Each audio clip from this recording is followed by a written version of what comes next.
It's day 31 of the partial shutdown, and President Trump is blasting Democrats for rejecting his proposal to reopen the government. The president offering up protections for DACA recipients in exchange for border wall funding. But Democrats are refusing to budge. Senator Chuck Schumer ramping up the rhetoric while slamming Trump's compromise. If he opens up the government, we'll discuss whatever he offers, but hostage-taking should not work. The American people are overwhelmingly against it. The president's poll ratings are plummeting because even his own supporters agree that this is a bad tactic. And it's very hard to negotiate when a gun is held to your head.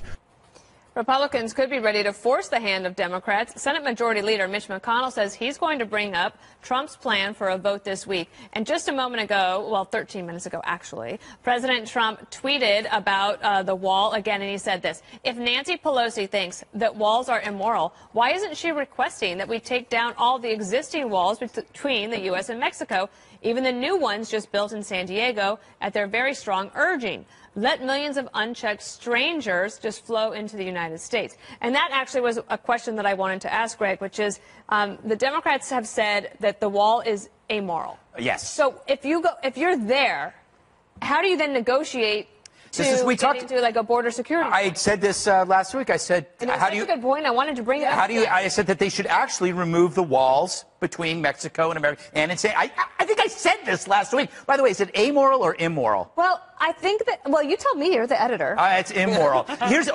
We have a problem here. The more Trump negotiates with practical compromises, the more infantile and personal the Democrats seem to be taking this. But it shows the problem. They started at the wrong end. You should always begin with a multifaceted approach. The problem, the prison of two ideas. We keep saying you can only have one position, right? You're either for immigration or against immigration, and that is baloney. You can have a number of different positions on immigration. For example, I'm pro-immigration, and I'm pro-refugee with extreme vetting. I don't see how I think, refugees make great citizens because they're grateful. Yeah. But you got to vet extreme vetting because you never know if there's going to be terrorists coming in, the old Skittle metaphor. But I'm living outside of this prison of two ideas. Mm-hmm. And we're now stuck in this thing where you have to be this or this, and it's killing the debate. The other rhetorical excess I noticed this weekend is the Democrats saying that the president is taking hostages. And again, it's just like, wow, are we really talking about that? I mean, when we're talking about border security, the president has come off his position of like a whole wall across the whole thing, like that. But hostage taking, that takes it to a new extreme. Hard to negotiate with that. Schumer said that we'll reopen the government and we can't even discuss border security until you do that. Well, the president offered Nancy Pelosi that. He said, you know what, if we reopen the government, can we do a deal on a barrier later on? And you know what she said? No. And then he said bye-bye, and that was the time he walked out of the room. Greg brings up the point, if you say you're for the wall, the Democrats have to say we're against the wall. Thus, every reporter should be asking that very question.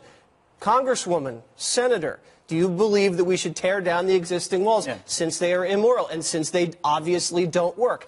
You would have the government reopened right now if we had a fair media in this country, because they would be asking these logical questions to Democrats and not protecting the Democratic position, and the intensity would be so strong on Nancy, she would have to come to the negotiating table. So far, I believe she's lost this argument. If you look at her getting grounded on the flight, if you look at the Puerto Rican PR disaster, Trump is moderating his position.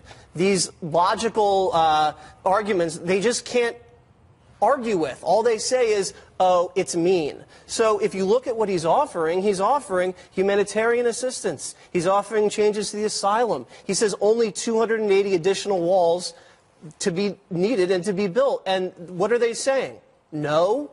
And millions of people are still not getting paid? I don't think that's very compassionate. Juan, the Democrats don't seem to think that they're losing. They're not losing. I mean, it's, Jesse, if this was about the media, I don't think it's about the media. I think it's about the president and his stand and what he considers to be a political symbol that he can't afford to lose on.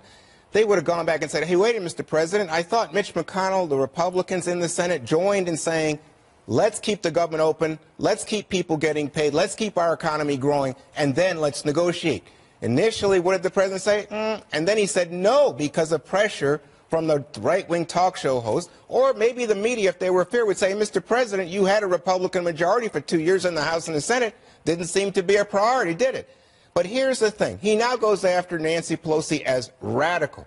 Radical? What's radical here is the president has a weak negotiating hand, and I think it's starting to show. I think people were disappointed in what came Saturday. Everybody thought this is going to be a big announcement. He said he's going to do something big on Saturday afternoon. You didn't like what he offered? A dud. You didn't like what he offered? Why? Voted for. What don't you like about the I mean, offer? my God, this is exactly what you would want. No, absolutely not. He said, listen, let me just say, remember Jesse was saying to me last week, hey, Juan, if it's so easy, why don't you tell me what you want? Well, guess what? The president now is talking about, well, we could have more technology, we could have more border agents, we could have more judges. Yeah. He sounds like he's starting to negotiate on the Democrats' terms.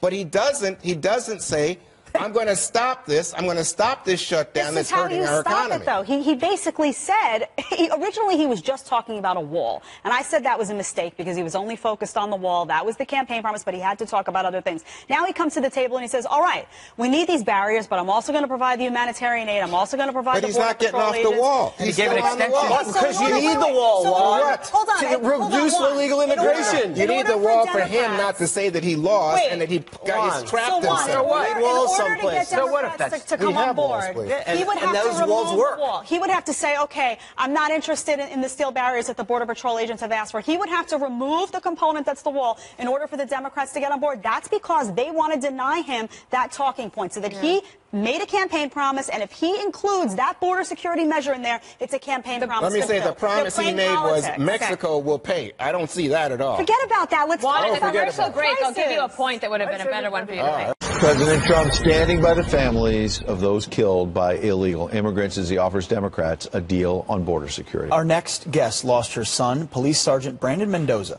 to an illegal immigrant. She says Nancy Pelosi refuses to meet with her and fellow Angel families and is pleading with her to accept the president's offer. Angel mom Mary Ann Mendoza joins us now. Mary Ann, we're so happy to have you today, but obviously it's still very sad, very tragic, the circumstances with which you have to speak out. Good morning. It is. And, you know, it's almost to the point where there's nothing more to say to Nancy Pelosi. I myself and several other Angel moms have reached out to her on numerous occasions when we've been in D.C. to meet. And, you know, with the Women's March going on and stuff, I find it ironic that it's Angel moms that Nancy Pelosi refuses to meet with. That is quite ironic. And she refuses to meet with the president as well, so you're not alone. You heard the president yesterday reach an olive branch out, you might say. He wants that border wall funding, but willing to give some relief temporarily for DACA recipients. What do you make of that offer? You know, in any negotiation, there's going to be give and take. And, you know, just like everybody says the liberals can't have everything they want, well, the conservatives should know that, too. And I'm speaking on my own beliefs as an Angel mom that, you know, I understand these DACA children brought here, you know, not unknowingly. There needs to be some DACA reform, though, because there are illegal alien criminals within that DACA program. And we just have to be able to give and take. We have to know that the people who are coming into this country are contributing members of society. We cannot allow these people just to run amok. Yeah, very well said. I have some thoughts, and they've just completely gone from my mind. No. Your point, we understand it fully, and I want to bring it further because here you are as an Angel mom standing up for DACA children, basically people brought here illegally by their parents. They're here, some of them are going to school, some serving in our military, but we forget to mention your son served his country, our country. He was a police officer. Killed by an illegal immigrant. He was driving drunk, this illegal immigrant, 2 or 3 times the legal limit, and was high on meth. Democrats don't want to talk about that, Marianne, but why is it that your son served our country, he's tragically killed by an illegal immigrant? Why won't Nancy Pelosi sit down with you, look you in the eye, and say, your child matters just like the DACA children? There's so much compassion in her voice when she talks about the children who are separated from their parents at the border for 20 days. But she will never mention to, our children. And what's really sad to me is it's Angel families who are out there, in the, you know, fighting this fight. Some of us, you know, Pierce's family that I just met this past weekend, They have barely buried their son, and yet they're out fighting for their fellow Americans. Angel families are the driving force of bringing this information to the public, and we are trying to let our fellow Americans know this does not need to be you next, and we need to support our politicians who are out there fighting for us. And politicians like Nancy Pelosi needs to realize her time's up. She needs to step down because she's out of touch with reality, and really, she's losing a lot of respect from women in our country. Well, and the point you made is about separation for 20 days. Of course, your separation permanent, and that's why you deserve to be heard all the more. Five years fighting. You know, how many more families are going to keep joining us? Well said. Marianne Mendoza, God bless you and your son, your entire family. Thank you. Thank you very much.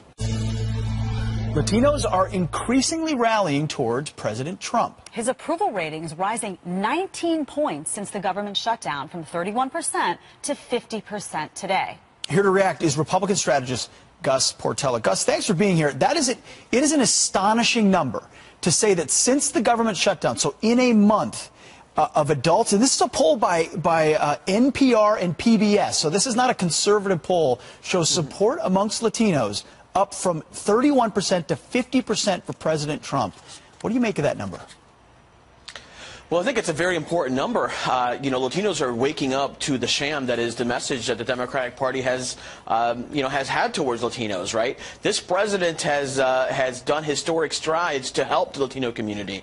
Look, you see unemployment numbers around the country for the Latino community are at a historic low. You see job creation for the Latino community are at a historic high. And so you're seeing that these communities around the country, the Latino community in particular, are truly benefiting from this, and obviously giving President Trump a little more of a bump in the polls.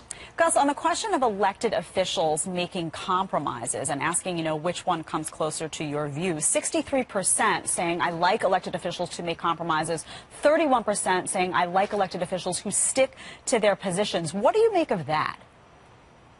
Well, you're seeing that President Trump really can fall in both of those, right? He's willing to make a deal, he's willing to compromise, but Democrats, on the other hand, they're simply not, right? You've seen it recently where Republicans gathered in the White House and there was no sign of a Democrat, and instead they were vacationing, right? They were in Puerto Rico, and Nancy Pelosi was recently in Hawaii, and now who knows where she's going to take some time off. But we're seeing that Republicans and President Trump is willing to come to the table, but also sticking to his principles. So he really fits in both of those, and again, people are rewarding him with their support. Gus, briefly, Democrats have predicated future success on this idea that minority populations are a default voting bloc for them in perpetuity. So if you're a Democrat today, looking at that number, a 50% approval rating after this showdown over the border, what are you thinking? Well, you're thinking that, Hispanics do care about border security. They come to this country, some of them fleeing the crisis that's happening in their country, right? Where they're, the violence from gangs and from unstable governments, that's drawing them to the United States. And simply put, it's really important for them to realize that these Hispanics here in this country, that Democrats have failed them. Democrats have not lived up to their word, and it's important for Democrats to know that people are seeing, especially in the Hispanic community, that they're not keeping to their promises. You saw President Obama promise multiple times, right, over the course of 8 years, immigration reform, and he didn't do anything. He didn't compromise, and simply put, didn't do anything to really advance Hispanic communities. And I think President Trump is making strides into that. Yeah, I didn't see this poll get covered all that much. Yeah. Doesn't really fit the old narrative. Right. It doesn't, right? You're seeing billions of dollars going to coverage to break down the work that President Trump is doing. And really is a distraction in trying to help Democrats. Imagine if the president had only 75% negative coverage instead of 90. Right? It's unbelievable. Gus Portela, thank you very much for your time. We appreciate it. Thanks for having me. Good stuff.